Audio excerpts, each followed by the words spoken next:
Bismillahirrahmanirrahim. Assalamualaikum warahmatullahi wabarakatuh. Sebelumnya perkenalkan, saya Fani Elvira Wulandari dengan NIM 222111102 dari 5E. Tujuan membuat video ini adalah sebagai tugas ujian akhir semester mata kuliah Sosiologi Hukum, yakni mereview materi dari awal pertemuan hingga terakhir pertemuan. Langsung saja, yang pertama yakni materi terkait pengertian sosiologi hukum. Sosiologi hukum adalah cabang ilmu yang mempelajari hubungan timbal balik antara hukum dan gejala sosial secara analitis dan empiris. Hukum dipahami sebagai alat yang mengatur perilaku masyarakat, sekaligus dipengaruhi oleh dinamika sosial, budaya, dan ekonomi.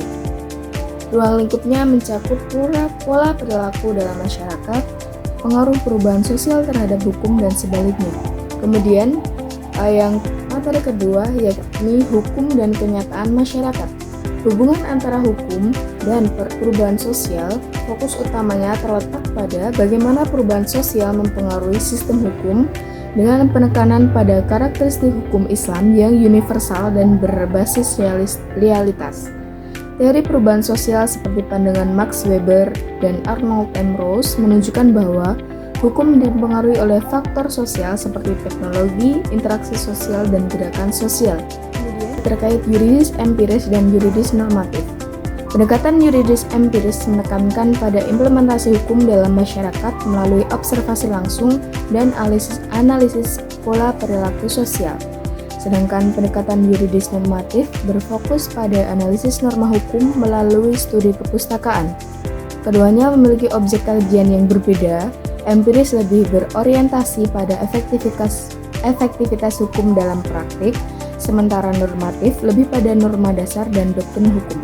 Kemudian yang selanjutnya yaitu terkait positivisme hukum. Positivisme hukum adalah aliran filsafat hukum yang menekankan pemisahan antara hukum dan moral, fokus pada hukum tertulis sebagai sumber utama aturan. Pendekatan ini menekankan kepastian hukum, keteraturan, dan keadilan formal, tetapi sering dikritik karena mengabaikan nilai sosial, moral, dan kebutuhan masyarakat. Aliran ini terbagi menjadi hukum positif analitis oleh John Austin dan hukum murni Hans Kelsen, serta memiliki bentuk yuridis dan sosiologis. Kelebihannya mencakup kepastian hukum dan keteraturan, sedangkan kelemahannya meliputi kaku terhadap keadilan sosial, ketertutupan sistem, dan rentan terhadap pengaruh politik. Selanjutnya terkait mazhab pemikiran hukum, sociological jurisprudence. Sociological jurisprudence adalah aliran dalam filsafat hukum yang menekankan bahwa hukum yang baik harus sesuai dengan nilai-nilai dan kebutuhan masyarakat atau hukum yang hidup.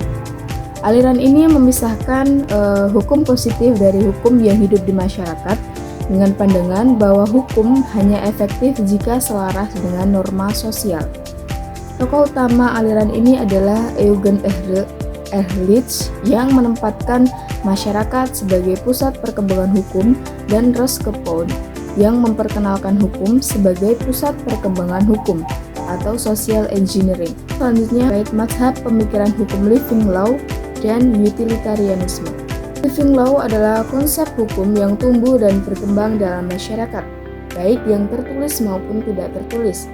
Hukum ini tidak perlu hanya ditemukan dalam undang-undang negara, tapi juga mencerminkan norma-norma dan perilaku yang berlaku dalam kehidupan sosial masyarakat. Tokoh utama yang mengembangkan living law adalah Eugen Ehrlich, yang menekankan bahwa hukum sejati berasal dari masyarakat, bukan hanya dari penguasa atau lembaga hukum.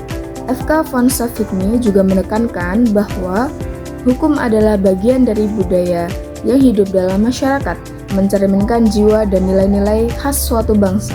Kemudian teori utilitarianisme.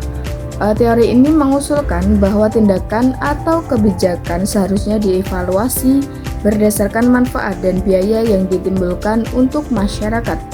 Jeremy Bentham sebagai penggagas teori ini menyatakan bahwa tujuan utama hukum adalah untuk memaksimalkan kebahagiaan dan kesejahteraan masyarakat dengan mengurangi penderitaan. Kemudian terkait pemikiran Emil Durkheim dan Ibnu Khaldun.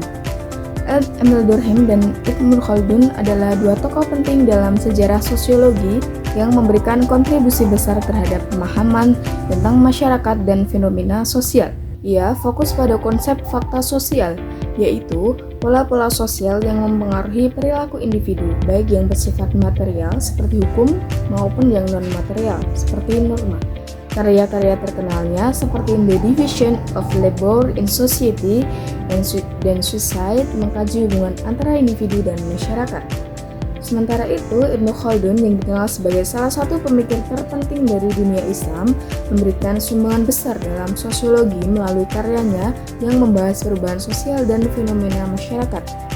Ia mengemukakan teori siklus yang menyatakan bahwa perubahan sosial tidak terencana dan cenderung berulang dalam pola tertentu. Selain itu, ia juga mengembangkan teori Asabiyah yang menjelaskan bahwa masyarakat terbentuk dari hubungan antar individu yang saling terikat. Kemudian selanjutnya terkait pemikiran hukum Max Weber dan H.L.A. Hart. Max Weber adalah seorang sosiolog, ekonom, dan teoretikus politik Jerman yang dianggap sebagai tokoh penting dalam pengembangan sosiologi dan administrasi negara modern. Karya utamanya yang paling terkenal, Etika Protestan dan Semangat Kapitalisme, menganalisis hubungan antara agama dan perilaku ekonomi. Dan H.L.A. Hart, seorang filsuf hukum Britania, dikenal luas melalui karya The Concept of Law tahun 1961 yang mengkritik positivisme hukum. Hart memperbaiki teori hukum John Austin yang menyatakan hukum sebagai perintah dari penguasa dengan argumennya bahwa hukum terdiri dari aturan primer atau yang mengatur perilaku dan aturan sekunder yang menyediakan mekanisme untuk mengakui, mengubah, dan menegakkan aturan primer.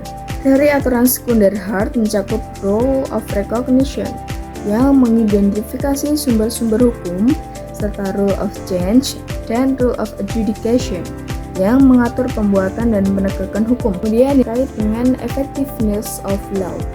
Efektivitas hukum atau effectiveness of law merujuk pada kemampuan hukum untuk menciptakan situasi yang diharapkan atau dikehendaki oleh hukum itu sendiri.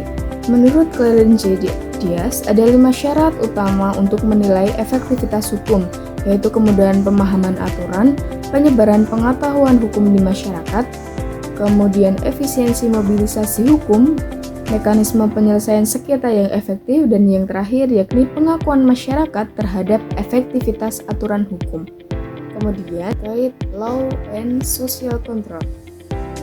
Hukum memiliki peran penting dalam masyarakat sebagai alat pengendalian sosial atau social control yang bertujuan menjaga keserasian antara stabilitas dan perubahan.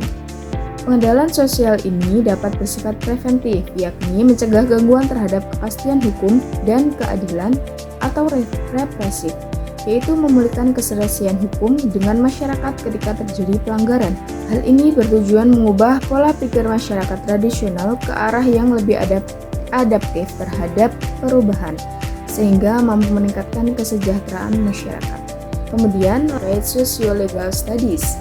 Socio-legal studies adalah pendekatan interdisipliner yang mengkaji hukum dengan menghubungkannya pada aspek sosial, budaya, politik, ekonomi, dan lainnya. Fokusnya tidak hanya pada analisis normatif, tetapi juga pada praktik hukum di masyarakat, menjembatani antara law in books and law in action. Pendekatan ini relevan untuk memahami isu-isu seperti pluralisme hukum, reformasi hukum, dan perubahan sosial di Indonesia. Kemudian lanjut, hukum ini berfokus pada penyesuaian hukum terhadap dinamika masyarakat dan menempatkan manusia sebagai pusat perhatiannya. Hukum progresif bertujuan melepaskan hukum dari belenggu positivisme yang kaku dengan menitik beratkan penerapan hukum yang lebih berorientasi pada rasa keadilan, moralitas, dan kemanusiaan. Paradigma hukum progresif mencakup beberapa prinsip utama, yakni hukum diciptakan untuk manusia, hukum bersifat dinamis atau law in the mark making, dan hukum harus bermoral kemanusiaan. Kemudian yakni legal pluralisme. Pluralisme hukum adalah konsep yang mengakui adanya berbagai sistem hukum yang berdampingan dalam masyarakat, seperti hukum negara, hukum adat, dan hukum agama. Di Indonesia, pluralisme hukum muncul akibat keberagaman suku, budaya, agama, dan ras yang menciptakan sistem hukum yang beragam dan saling berinteraksi.